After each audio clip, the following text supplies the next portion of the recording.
Welcome to Alma Tales Lovers, where disrespect gets exposed and humiliation doesn't get the last word.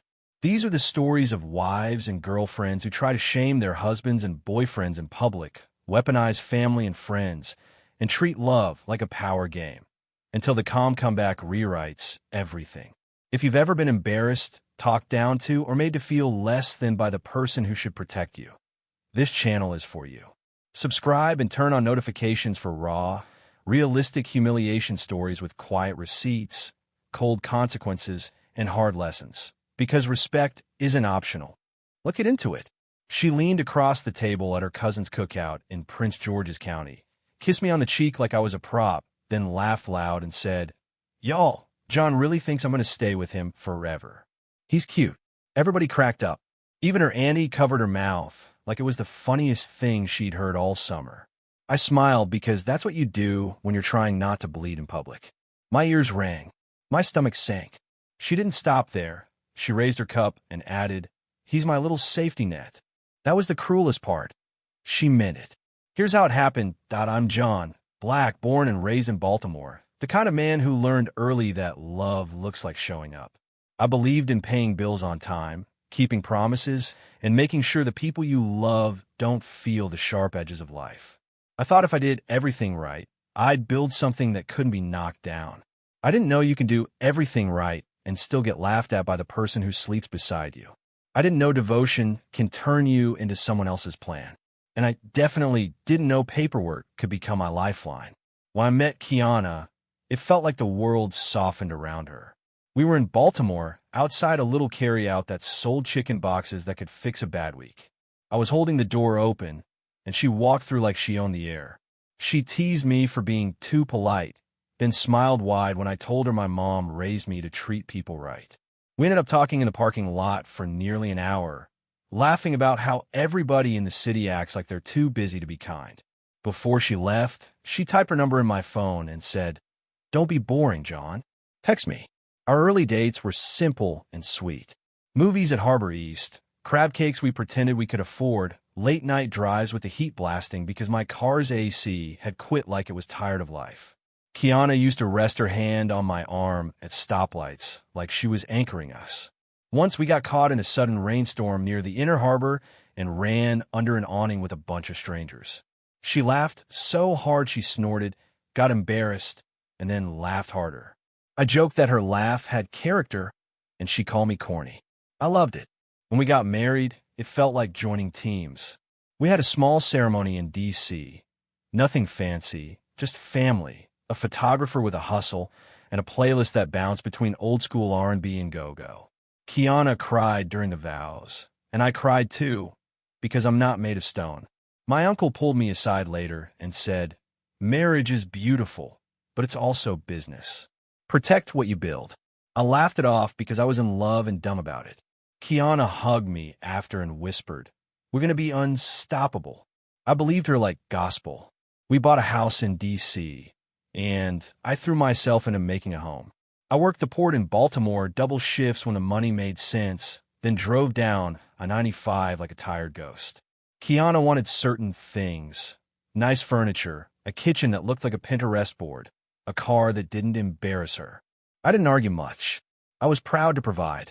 I'd come home with aching shoulders and find her dancing in the living room, braids swinging, singing off-key, and I'd forget the pain. I thought that was love, pushing through and being rewarded with warmth. The first crack wasn't a big fight. It was her phone, face down always. It was her laughing at texts she wouldn't share.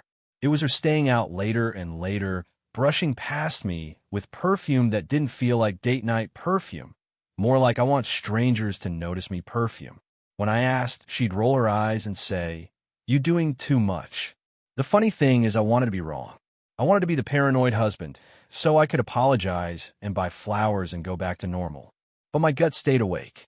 One night, she came home at 2:11 a.m. and acted like I was the weird one for being concerned. I was sitting on the couch, fully dressed, TV off. She tossed her bag down and said, "Why are you up like my dad?" I said calm, "I called you twice." She laughed and said, "So? I'm grown." Then she looked me up and down like she didn't respect anything about me and added, "This is why people cheat, John. All that hovering. That sentence hit me like a slap. I didn't yell. I just stared, trying to recognize the woman I married. Her family got involved like they lived in our walls. Her mom started calling me controlling because I asked where my wife was at night. Her brother texted, "Don't be insecure. Women don't like that." At a birthday dinner in Philly, her cousin made a joke about John tracking Kiana like an Amazon package.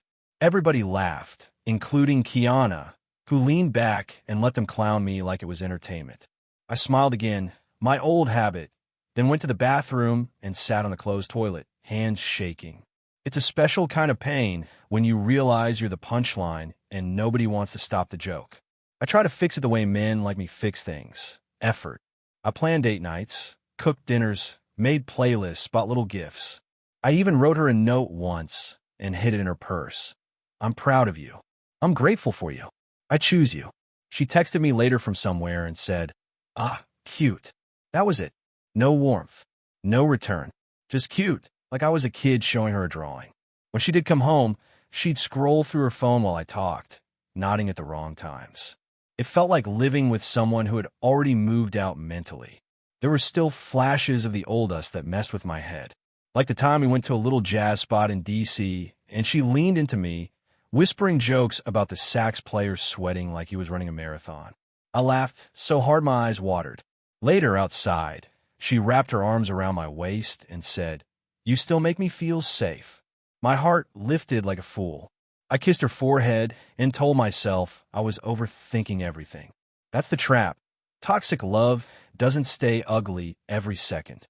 It gives you small sweetness, so you keep paying for the whole meal. The Atlanta trips started after she got a new opportunity. She said it was networking, conferences, women supporting women. The first time she went, she FaceTimed me from the hotel, smiling, showing me the view like she wanted to prove nothing shady was happening. The second time, she didn't answer until the next day, and when she did, she sounded irritated, like I'd interrupted her life. The third time, she posted pictures in a dress I'd never seen, tagged ATL nights, and the comments were full of hard eyes from people I didn't know. I asked who took these. She said, "Stop interrogating me. I didn't want to become a detective. I want to be a husband." But my uncle's voice came back. Marriage is beautiful, but it's also business. So I did something quiet. I met with an attorney in Richmond during a work trip. I didn't tell anybody. I felt ashamed, even sitting in the office like I was betraying my marriage by preparing for betrayal. The lawyer listened, nodded, and said, "If you're asking these questions, you already know the answers might hurt." He explained trust like he was explaining weather, neutral and factual. I went home and acted normal, even as my chest stayed tight. I started documenting without turning my home into a crime scene. I saved flight confirmations from shared emails. I took screenshots when Kiana forgot our iPad was synced. I noted dates and times like I was logging storms. I kept it in a folder on a drive that stayed in my work bag. I didn't do it because I wanted revenge. I did it because I was tired of feeling crazy. Every time she called me paranoid, I needed proof that I wasn't imagining the distance. It's wild how someone can wrong you and still make you feel guilty for noticing. That guilt almost broke me. The humiliation got nastier. At another family event, Kiana's aunt asked when we were having kids. Before I could answer, Kiana laughed and said, "With what, man?" She pointed at me like I wasn't a whole person and said, "John can't even handle me now." Folks owed and laughed like she just won a comedy battle. I felt my face get hot. I said, quietly, "That's not funny." She leaned in and whispered, "Don't be sensitive." Then, louder for everyone, she said, "See? He always in his feelings." I wanted to disappear. I went outside and stared at the sky like it might give me instructions. The friend situation hurt too. A coworker I trusted pulled me aside and said, "Man, I saw her out." When I asked where, he hesitated like he didn't want to be the messenger. He finally said, "A lounge in D.C." She wasn't alone. My stomach dropped, but I thanked him because at least he cared enough to tell me. Later, when I brought it up, Kiana smiled like she enjoyed my discomfort and said, "So, you don't own me." Then she added, "Maybe if you were more exciting, you wouldn't be sitting at home like a grandpa." She wasn't just cheating. She was rewriting me into someone unworthy so she could feel justified. The night I knew for sure was almost boring in how it happened. She fell asleep on the couch, phone buzzing. I wasn't trying to snoop, I was trying to stop the noise. The screen lit up with a message preview. Can't wait to see you again, baby. My hands went cold. I didn't open it. I didn't need to. I stood there staring at those words like they were foreign language. Then I looked at Kiana, peacefully asleep, like she hadn't been shredding my life. I walked to the kitchen, poured water, and my hand shook so hard the glass clinked against the counter. That was the moment love turned into survival. I confronted her the next morning, calm, because anger felt too expensive. I said, I saw a message. Who is he? She didn't even pretend confusion. She yawned, stretched, and said, You want a trophy for finally noticing? I asked if she loved him. She shrugged and said, I love me. Then she looked at me with pure disrespect and added, You're stable, John. That's what you are. You're not passion. That word, stable, was how she reduced years of effort into something boring. Like I was furniture. I felt something inside me crack, but I didn't beg. Begging wouldn't turn her into a decent person.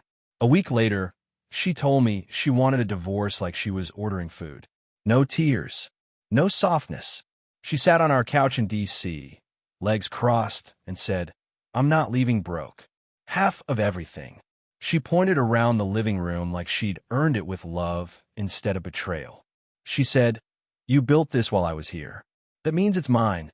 Then she smirked and added, Don't try to play tough. You'll fold. That's when I realized she didn't just want to leave, she wanted to win. She wanted to take, and she wanted me to feel powerless while she did it. She never once asked how I was holding up. She moved out fast, and she made sure it felt like abandonment. She didn't pack quietly. She took her time, playing music, laughing on the phone while I sat upstairs like a stranger in my own house. She posted quotes online about choosing herself, like she was escaping a villain. People messaged her proud of you, and nobody asked what I'd done wrong, because she implied I was the problem without saying it. I went to work with my heart bruised, came home to empty drawers and silence, and lay in bed staring at the ceiling. I was still paying bills for a home that felt like a museum of my own embarrassment. The worst part was how alone it got. Friends stopped checking in because divorce makes people uncomfortable. Her family treated me like I was disposable. Even my own pride turned against me, telling me I should have handled my wife better, like loyalty is something you can force. Some nights I sat in the guest room and replayed everything, hunting for the moment I became unlovable. I lost weight without trying. Food tasted like cardboard. At work, I moved like a robot, doing my job because the world doesn't pause for heartbreak. I'd sit in my car after shifts, forehead on the steering wheel, just breathing. That's what suffering looked like, quiet, constant, and heavy. In the middle of that darkness, I still remember the funny parts of us, and that messed me up. Like the time Kiana tried to teach me how to dance in our kitchen. I stepped on her foot and she yelled, John, you're a menace, then laughed until she had to hold the counter. Or the time we tried making fancy brunch at home, burnt the pancakes, and ended up eating cereal in our pajamas while slow jamming like we were in a music video. Those memories hit me like warm light through cracked blinds. I kept asking myself, was that real? It was real, but it wasn't enough to keep her loyal. Romance can be real and still get disrespected. The legal process started ugly. Her lawyer came in swinging, like I was a wallet with feelings they didn't care about. They demanded the house, a payout, and tried to paint me as controlling. Kiana leaned into it, playing innocent while never apologizing. In one meeting, she said, John always tried to monitor me, and I almost laughed because she made monitoring sound like I was tracking a criminal, not asking my wife to come home at a decent hour. The humiliation returned, now with paperwork. She wanted me embarrassed on record. She wanted me to feel like the court would validate her disrespect. She enjoyed it. Quietly, I got ready. I didn't brag. I didn't threaten. I just organized. I labeled files with dates, printed receipts, highlighted hotel charges, flight confirmations, and the money that disappeared into cash apps with cute little notes attached. I built a timeline that showed the shift from marriage to manipulation. And I leaned on the trust structure my attorney helped me set up, done long before Kiana filed. The house sat in a revocable trust with clear language about dissipation and infidelity-related spending. It wasn't a magic trick. It was protection, legal, boring, and powerful. The kind of power that doesn't look like shouting. It looks like being prepared. The court day in Philadelphia arrived like a storm. Kiana walked in dress sharp, hair laid, confidence loud. She didn't look at me like a human. She looked at me like an obstacle. When the judge asked questions, she answered with that same smirk, like she couldn't imagine consequences applying to her. Her lawyer started talking numbers, painting a picture of her sacrifice in the marriage. I listened jaw tight because every lie was an insult stacked on top of the cheating. When my attorney spoke, it wasn't dramatic. It was calm. He slid the binder forward and said, "We have documentation." Kiana's smile twitched just once. The courtroom got quiet in a way that felt like somebody turned down the whole world. Receipts aren't emotional, but they hit hard because they don't argue. The hotel charges match dates. She claimed she was networking. The flights lined up with lies. The synced messages showed disrespect, jokes about taking me for everything, and proof she planned to use divorce like a lottery ticket. The judge didn't need to scold her. The facts did the scolding. Kiana sat stiff, lips pressed, eyes flat. No remorse, just anger that she wasn't getting away with it. When the judge referenced dissipation, her lawyer tried to pivot, but the timeline was clean. The trust clause held. The house stayed protected. Karma arrived fast and realistic. No movie explosions, just consequences. The judge ruled that certain spending tied to the affair counted against her. She didn't just lose the fantasy payout. She faced repayment from marital funds she drained while betraying me. Legal fees stacked up. The posture she walked in with, "I'm about to get rich," collapsed into a tight, furious silence. Outside the courthouse, she finally spoke to me directly, not to apologize, but to accuse. "You really did all this to me?" Like I cheated on myself. Like her choices were my fault. I didn't argue. I didn't celebrate. I just nodded at my attorney and walked away. My comeback wasn't loud. It was private, steady, and personal. I'd already lined up a smaller place in Charlotte. My name only, because I couldn't heal in a house full of echoing disrespect. I changed my locks, changed my routines, deleted her family's numbers, and stopped chasing closure from people who enjoyed my pain.